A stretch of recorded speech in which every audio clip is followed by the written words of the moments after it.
Hello. Great. Good start. Great start. You know, yeah, that's always one of the best ways to start. Hello. Hello, everybody. My name is J.M. Topp, and I have... J.M. Faupel. And he's here with us, and today we're going to be talking about self-doubt.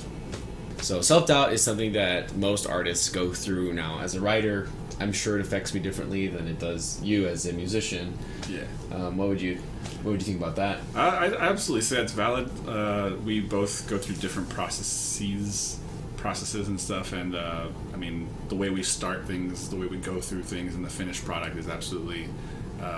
I mean, like, the product is absolutely different, but there's always processes along the way where we get stuck and all that. So. Oh yeah, that's one of the hardest things for me, especially like, and I would say lately I am going through self-doubt. You know, in my writing process, it's very much thinking like, well, I'm garbage. You know, no one's ever going to read this. No one is ever going to like this. But I mean, we were talking before, and that was one of the things that, like, self-doubt. Like, how do you deal with that? Yeah. And I guess it's good to identify what it is first. So, what is self-doubt exactly? I'd say that self-doubt is sort of flat out as an identifier. Just doubting yourself is a good way to say it. But why are you doubting yourself? How are you doubting yourself? Self-doubt is just any time that you're halting your creation, but you yourself are doubting your creation.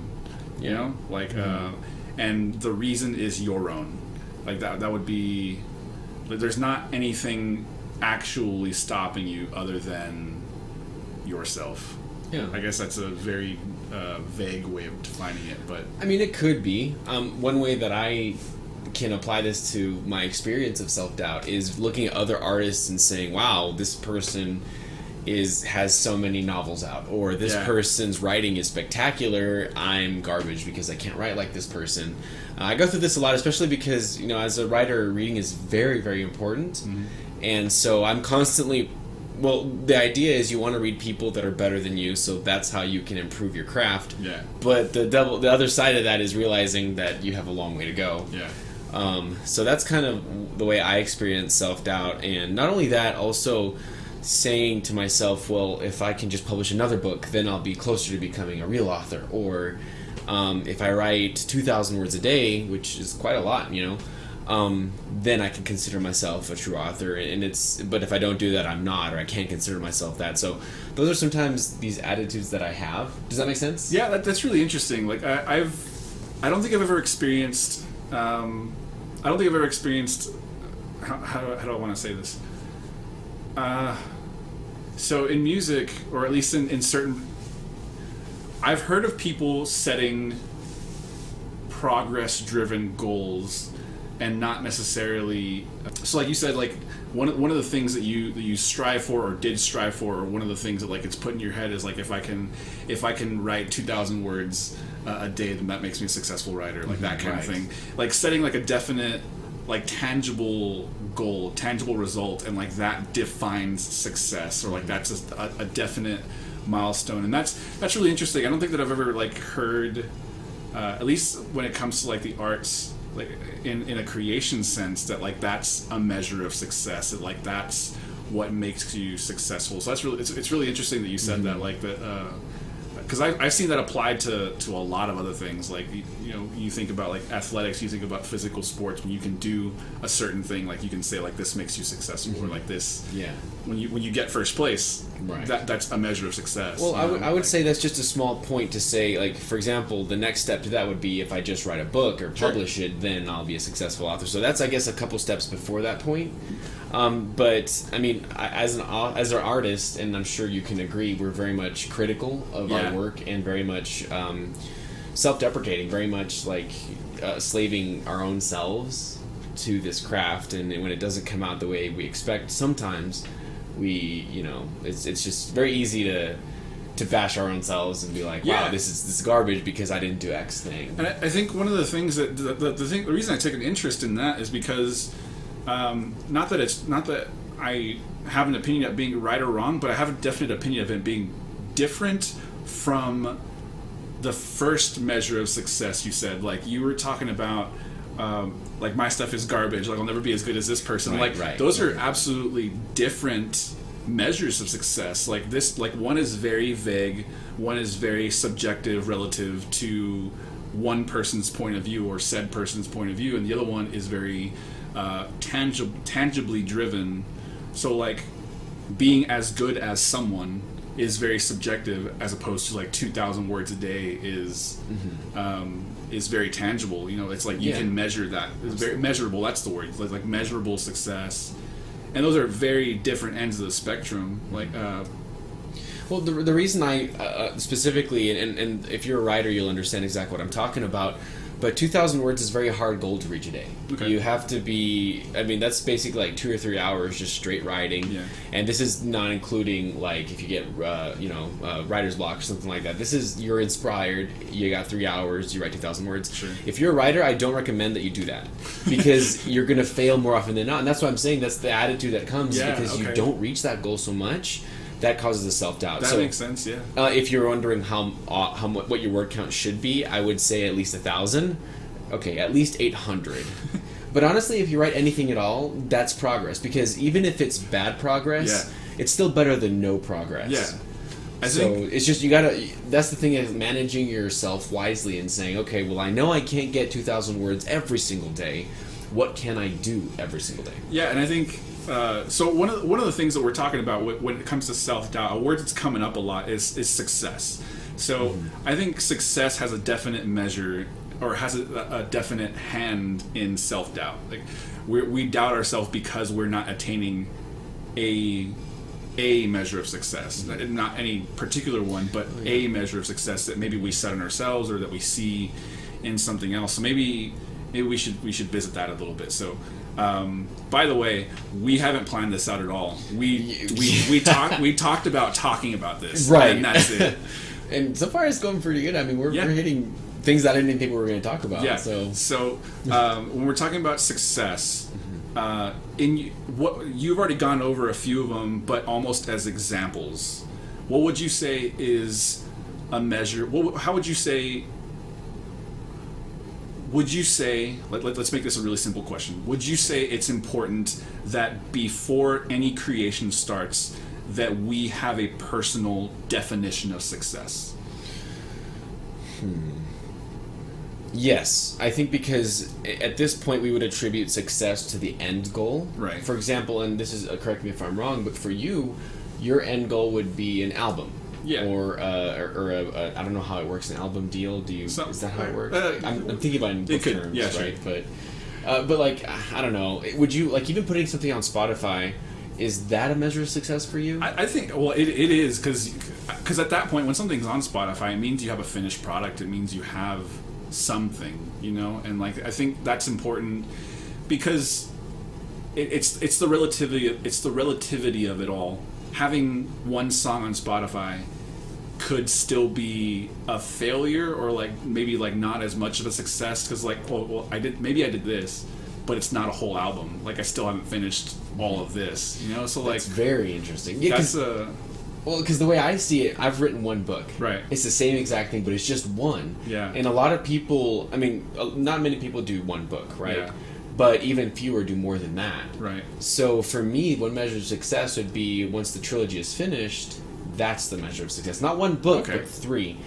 That's kind of how I guess it would be the same thing, not one song, but an entire, 10 track album? Yeah, because, you know, you think about it, writing 10 songs, a lot of people are writing music these days. A lot of people like have the ability, have the freedom, and it's getting cheaper and cheaper to even write music, to produce, record, and all that. Mm-hmm. So you could say a lot of people are doing it, but I think a lot of people don't reach a measure of success to themselves. I recently put up one song on Spotify, and it's just one song. Mm-hmm. It's just a single song on Spotify, and I'm working on an album that has nothing to do with this one song. Okay. So I could look at this one song and say, like, maybe it's one song, but my album's still not finished. Mm-hmm. I would say, like, the question I asked you, I think it might be important to have at least a personal definition of success, so that and be strong in that, so that we're not maybe measuring ourselves on someone else's success, like sticking to our own definitions of success, so that we're not looking at someone else's and judging ourselves by that level of success. It's very difficult, I think, to not make that comparison, especially when this is a field that you're very passionate in or that I'm very passionate in. But I think you're absolutely right. We have to look at our own product and say, well, this is different. I'm not doing exactly what. Let me just say, for example, Andrzej Sapkowski is my favorite author of all time, and I really wish I could write like he does. I really wish it's so refined. It's very well done. Obviously, it's done in Polish and it was translated into English, and translators also had a hand in that too. Yeah. Very expertly done. And I look at that and I'm like, wow, I'm never going to get that. I'm never going to be that good. But I have to take a step back and say, well, my product is totally different. It's not exactly a fantasy. It's kind of a dark fantasy, but it's got different elements that aren't present in his books too. So, which is the goal. You want something that is unique. You want something that is different from what everyone else does. But still, it's very easy to look at someone else and say, well, they did this and I haven't, so I'm garbage because of that. No, like, you tell yourself these things and you believe them, which is, it's almost a sad thing, but it's very true. Yeah, it's like with writers, it's very true. It's like you said, it's self-deprecating. Really, you like run into these things and whatever. One of the things that I did want to ask is came to my mind is, what do you think are some reasons, whether they're pertaining to your field in writing or not, what do you think are just some general or specific reasons that people stop creating? Whether it's for a short period of time or permanently, like what are some reasons? I can go on forever. Okay, so maybe your top three, like top three. Yeah, okay, no, that's I think the reason why people stop writing, that's kind of what you're asking me, right? Like, why they stop writing, why they stop creating. Not necessarily specific to your to your field, but like, I guess, generally. Let's say generally, like, in creation, what are some reasons that people? I'll have to speak a little bit more to the writing aspect, since that's what I'm more familiar with, and I've met writers who write, but they don't ever get to a finished product. And I think one of these things is having too many projects. It's very easy for a writer to have 8 or 9 projects and they're all working at them at the same time, instead of being focused into one and try to get one thing pushed out. It's so easy to do, and I'm guilty of it. You can ask my friends, you can ask the people that know me, that every other week I'm like, oh man, I'm starting to write this thing and it's got this and this and this, and they're like moderately excited, but they're not as excited as I am. And I realize that is because it's like the 3rd or 4th project that I've showed to them that they're never going to see. So it's very important that you focus yourself and say, okay, I'm not, even though you're going to have other interests, you want to focus on one thing and say, this is the thing I'm going to put all my time into. So for example, this is what I'm doing in my life. I have 3 other books that I'm trying to write. Right. But the second book, which is the sequel to Knights Without Kings, is in the beta process, which means it's finished and it's an editing stage, which, by the way, it'll come out October 9th of next year. Name drop. Yeah. It'll come out on October 9th. So that's where all my focus is going. But now that it's done being written, now I can focus on something else. And I have to... The difficult part is narrowing down onto something and saying, okay, this is the next thing that will come out. Right. And it's not going to be the 3rd book either. That's going to happen a little bit later. It's going to be something else. But it's way too early for announcements or anything like that. Another thing, I guess that'd be one thing. Another thing is losing interest, because writing is very difficult. Creating art isn't easy. I mean, unless you're a wonderkind that has natural talent for these things, that sure, but they're outliers. They're an exception. I think for the majority of us people who are more normal, I suppose, it's very easy to get bogged down and say, I have to do what exactly? Stephen King said 100,000 words is the amount of time you have to spend in practice. Like a Malcolm Gladwellian, the 10,000 hours thing, kind of, or whatever. Right, yeah, exactly. That's when you become a professional. Yeah. But before that, you're still an amateur. Right. 100,000. No, it was or was it a million? I think it was a million. Yeah. So I heard something like that, but the Malcolm Gladwellian is it 10,000 hours? It's 10,000 hours. 10,000 hours. Malcolm Gladwellian. I've heard it version of that. Yeah. Yeah, I've heard it for piano. Something like professional. That's what you have to do. But the thing is, and this is where I kind of turn the tables a little bit, it's not about being professional, it's about being good. It's about because even professionals can be bad.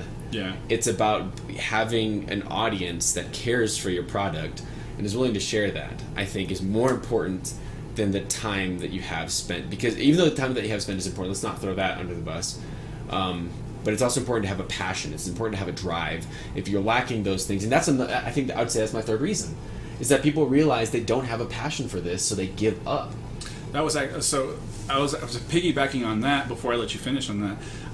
This actually came to my head as you were talking. Do you think that genuinity? I don't know if that's a word.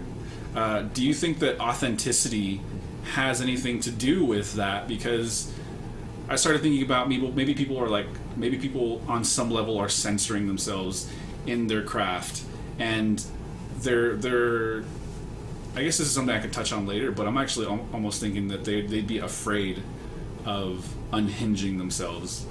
So if authenticity has anything to do with them either not creating, not necessarily like just creating, but like the polar opposite of not creating, or lack thereof, them being unable to be as authentic, and it doesn't feel. If I guess that's where they lose their passion. That could be where they lose their passion for it. In not being authentic? Yeah, not being authentic. But like, I guess they're so afraid of like people's opinions, or like afraid of like being, or like, because would you agree that art is, it requires a level of vulnerability? Oh yeah, oh definitely. And I don't think a lot of people realize how difficult that is. So like when you get to that position where like you're really like oh shit, like this. Yeah. Like when you're reaching a level where like you're like oh shit, like I have to be like this authentic, like that can I see that scaring some people, and then not being interested in your product, or not finishing the product. I guess from the creator's perspective. Yeah, from the creator's perspective. Okay. I mean, it could be. Honestly, there is a lot of fear to be had. Yeah. Writing is, at least in terms of writing, and I'm sure music is the same way. You have to expose yourself. You have to show people, and they may not like it. Sure. I have had the fortune of not having a negative critique on my novel yet. Okay. In the sense of, I mean, obviously some people don't like the content because it's very graphic. Okay. But that's also a part of what I wanted. And see, like, I'd rather be genuine and make people not read my book than try to be a sellout. Yeah. And say, well, I want people to read my book, so I'm going to hamper these things down. I don't remember which author said this, but I'll put the name of the person on the video. But he says, tell the truth. Always. If you have a doubt, just tell the truth. And so the truth to me is its detail. It's the graphic nature of, someone getting cleaved in half or someone getting raped. Like, these are serious issues that I think I'd be doing a disservice to myself and the story and the characters if I were to censor this in some way. Now, I will say this, my writing since the first book has definitely gone down in like the M rating. I think it's because I was going through certain things at the time, but that's the whole point. I was going through things at the time, so I was telling the truth, what it meant to me at that point. Now the truth is different. So for me, the truth will look a lot different than when it did back then. And I think that's the ever-changing nature of not only the art that you're working with, but also the artist.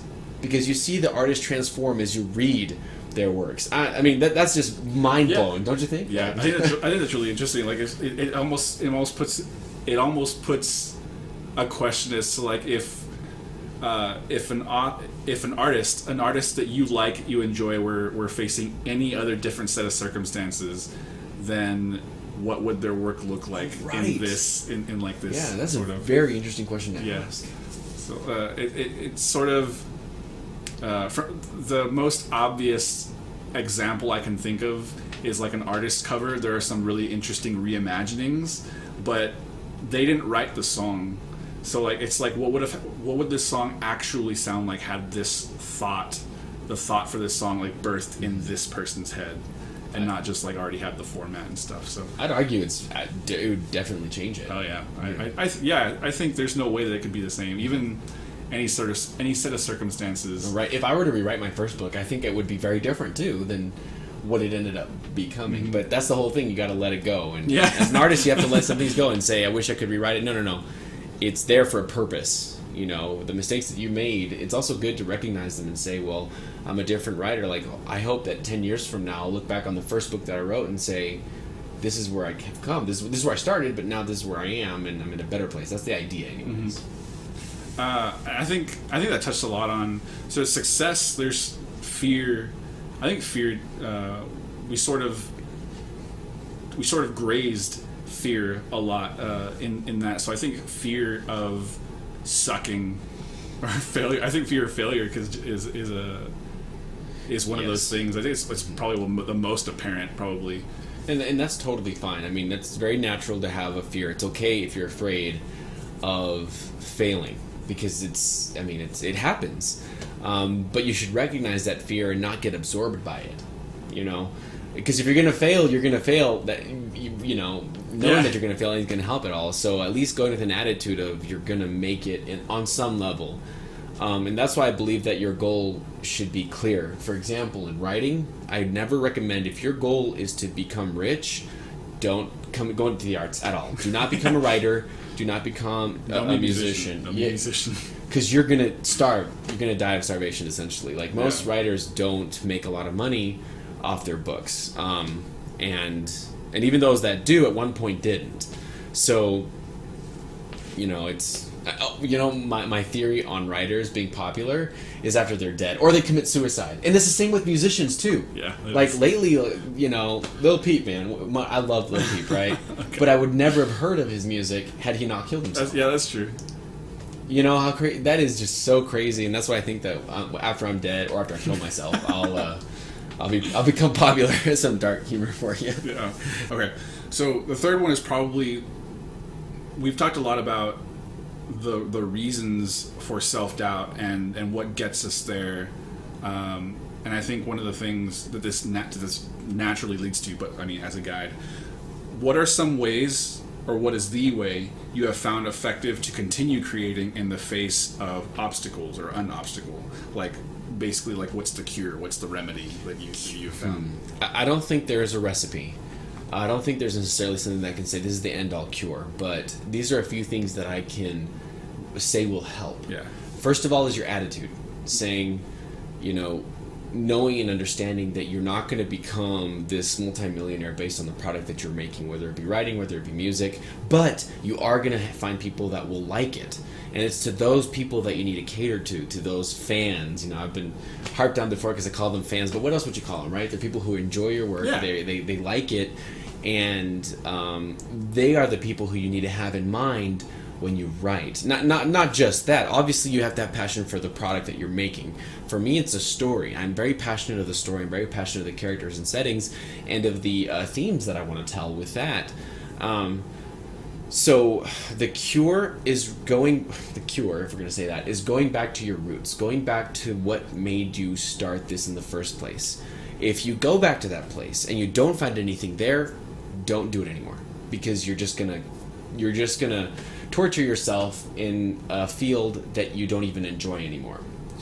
But if you find the passion that you had originally started with and you're able to rekindle that, that is the place where you need to be. And that's the place where I go to whenever I really feel down. Obviously, friends and family help so much. When you tell them, hey man, nobody's reading my book. And that may be true, but it's good to have people that'll encourage you. And despite the obvious lack of attention, the obvious lack of funds, it's not about that. It's not exactly that purpose that you're writing for, in my case. So having them to encourage you is definitely a boon to your enthusiasm. That's what I'd say. So as far as a cure, I would say that is the closest thing. Is remember why you started and keep on writing. Sometimes you have to truck through it. A lot of people say, "Well, I got writer's block." Well, one way to eliminate writer's block is just write. So if that cuts it down to 10 words a day, well, do it. And be happy with the 10 words, because that means you're not entirely stuck. Yeah, it's like something. Exactly. Something is better than nothing. Absolutely. And when it comes to writing, that's a really good tool. It's just right. And I've heard actually all the things that you said. Like it touched on a lot of things that I sort of found as like the cure or the remedy, whatever it is. So just doing it is probably the number one. Is probably the number one thing that I found effective, successful. Is like something is better than nothing, and it's just maintaining that discipline, like having that discipline. Someone asked me one time, I was like, "How are you?" I told them the things that I'm doing, and none of them were related to each other. Like it was things that had to be done. It was like personal life, work life. It was the artistry. It was all this stuff. It's like, how are you managing all this stuff? It's like, I don't know. I just do. Mm-hmm. It's just like one of those things that it just has to be done. I joined this songwriting collective, like in reference to that song on Spotify. I released it with this production team. Mm-hmm. It has nothing to do with my album. and I'm already working a lot on that. I still have a job, a personal life, all that kind of stuff. And at a point in time, I was looking at this song and I was just like, I don't know what to do with it. I don't know what I'm supposed to do with it. And I think I just realized that this is something that I want to do. I want to be part of this production team. I want to write songs with people. I want to collaborate. And so I just did it. It was just like I had to make that decision. I had to flip that switch. It's like, I just need to freaking do it then. Stop talking about it and do it. Yeah, no, absolutely. And one of the things that there was a period about 5 years ago at this point that I did almost quit music completely. And it wasn't like life-threatening or anything like that. It was really just like such frustration with creating something and being unable to finish it. Becoming so frustrated with that I almost quit. And the only reason I kept at it was because someone made me promise I wouldn't stop doing it. So that's what the first thing was. And then I found a community of people who like really helped me stay on board with that whole thing. So I think what you were talking about, community, like friends and family, are really important, and finding a community of people who are supportive of you, who keep you in that, and are just overall there to push you. Like in my case, it was other artists, it was editors, and people who I could talk to about the project and really getting things done. It's probably those two things are probably the only reason I'm still writing music, is because of that promise, which is a very reluctant promise. But the community is really why.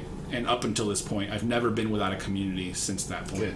A team of editors and like a team of not always a team of writers, but I've always at the very least had a team of editors helping me along the way. That's very fortunate. I think that's a very important lesson to those people who are loners, because most of us writers I know are loners. We like to work alone. We're very envious of our work, very jealous of other people's work, and it's very easy to trash other people's writing in order to make yourself feel better. So I know, at least for writers, that's what I've experienced. So, but if you can find a group that is supportive of you, that's great. But let me also add on to this: a break is okay. It's okay to take a break, because I know how overwhelming your project can get. I know how overwhelming writing can get sometimes. YouTube can get overwhelming for me. The reason I quit YouTube for 1 month, so it was just 1 month. I took 1 month break. Sure. And was for the beta process of my second book, because I wanted to focus all of my efforts onto coordinating my beta readers and sending them the format that I need. So I got to make sure of all of these pieces are working together, and it would have been I would not have been able to do that, because on top of that, you're right, I have a job, I have a personal life, I have family. And I would not have been able to juggle everything. So I had to say, you know what? YouTube is not my main focus, because it's not. Writing is my main focus, and YouTube is the platform where I will share that writing on. But at the end of the day, I am an author. I am a writer, and that is my absolute true passion is. And I have to put one in the backseat. Which one am I going to choose? So I chose YouTube just for 1 month, and now hopefully after this, I'll be able to make one again week after week. I have a question on that. So you were talking about it's okay to take a break, and would you say? So you're talking about YouTube specifically. You took a break from YouTube. Yeah, just for a month. Were you very specific in the time frame that you were taking a break, or you were just like whenever I can again? Well, it was specific in the time of the beta process. Okay. Fortunately, I have beta readers who are very fast and efficient at reading my story and giving me the feedback that I needed. So it was as long as the beta process takes. Right. Is okay. So I would comment on that. I think if you're going to take a break from doing something that you love, I don't think it can be like what I was going to do. I don't think it could be like just out of frustration, and then you just stop, because then there's no starting up again. Like there's no. I think if you're going to take a break, at the very least you should like set a timeline. Absolutely. I'll take, even if you have to say like I'm going to take a year off from this, and then if you start before that, great. But if you don't, then you have this year to really evaluate things, or like I'm going to take 2 weeks off, I'm going to take a month off, because that's already setting discipline. And whether or not you keep it, I guess, is up to like how disciplined you remain and how much you stuff. But Absolutely. setting that, I think, is probably an important thing, just so that it's not like off the rails, like I'm just going to start, because then there's really no incentive to keep going again. There's no accountability. Yeah, you got to remember, like I said, the reasons why you do something. So the reason I chose YouTube is to advertise and share my novel and my writings. Obviously, in between that, we have other things, like we have, I have book reviews, I have these kind of things, collaborations, and I have a lot of fun doing them too. So that's just an added benefit on top of all the other projects that I do. This has been more of an immediate satisfaction, more immediate, I guess, response from the community as well. It's something that we can do in a week or two, as opposed to a novel, which takes 2 to 3 years before you can get feedback on that or share it to people. So there's obviously a difference in the beasts that we're dealing with. So it's good to know and understand what you're dealing with, what you're talking about, and how you manage your time, I think. If we're talking about, from the very beginning, if we're talking about self-doubt, I think one of the most important things to identify is self-doubt. Like, other people struggle. Like, other people do the same thing. Other people are handling it the same way you are, successfully or unsuccessfully. Other people are thinking the same thoughts. Other people are struggling along the creation process. So I think one of the most important things to know is that you're not the only one struggling through this, and that's not to make you sound like not unique. That's not to to make you fade into the background. That's to bring you in as part of the community. Like, you know what, you're not going through this alone. Like, you're not the only person who's having to deal with this. Absolutely. Yeah. And I mean, so when it comes to self-doubt, just remember your roots. Remember that you need a community behind your back. And remember the thing that ignited this fire in you to begin with, whether it be music, whether it be writing, whether it be painting, whether it be photography. Something attracted this field to you to begin with. So take hold of that and hold on to it, or take hold of it, hold on, whatever. Just grasp it. Well, three adjectives for the same exact thing. That's a writer for you. You mentioned at the beginning that you were struggling with self-doubt. Do you have a very specific time, a specific instance, and how it affected your work or your process or anything like that you're willing to share? Yeah. Well, I mean, to be honest, it happens every time I pick up a book by Andrzej Sapkowski or anybody else. I mean, anyone who's competent. It's just very difficult for me to look at that and go, damn, I wish I was there, But how it affects my work, again, I have to remind myself, this person has 40 years of experience. I have not even one yet. My book hasn't even been out for a year. Right. So I have to realize and understand there's always going to be someone better than me. There's always going to be someone worse than me, too. Yeah. So there's comfort in that ideology as well. You're not the best. Comfort that I'm not the worst. You're not the worst either. I'm not writing fanfic for a, Although mathematically, someone is always the worst. I mean, yeah, and it's, I don't know. As long as it's not you, you're okay, As long as you make sure that you got something that no one else has, that's great. Even if it is fanfic or whatever, erotica or whatever, you want to talk about that. But, sure. But how it affects me, it doesn't. I try to not let it affect my writing. When I write, I try to get into a certain zone and saying this is a space that only I exist and these characters exist. Okay. And I don't let outward stimuli that I don't want to influence this. So even when I read other books, I try to keep those ideas and themes in. I mean, obviously some of the themes I adapt. Some ideas I'm like, well, I'd like to do this certain thing with it different than what the other author did. Right. So there's that kind of influence, I suppose. But when it comes to self-doubt, I try to limit its voice. And the way you limit it is just, again, you're focusing on your story. You're writing something that no one else, hopefully, has ever read before. And if you have that in mind, you'll go places. I mean, obviously, it's not going to be like I don't consider my works to be 100% out of this world. It'll blow your mind if you just read the first page. That's not what I'm really going for. I'm still going for something familiar and something that people can understand and relate to, and I guess that's just writing in general. Sure. But that's how I'd answer that question. Okay. Thank you so much for joining us today. I am J.M. Topp, and this is J.M. Faupel. And we were talking about self-doubt, so let us know. This is a conversation. Have you had any bouts with self-doubt, and what was your way to resolve this issue that you had? Let us know in the comments down below. This is it. There are so many things I wanted to tell you.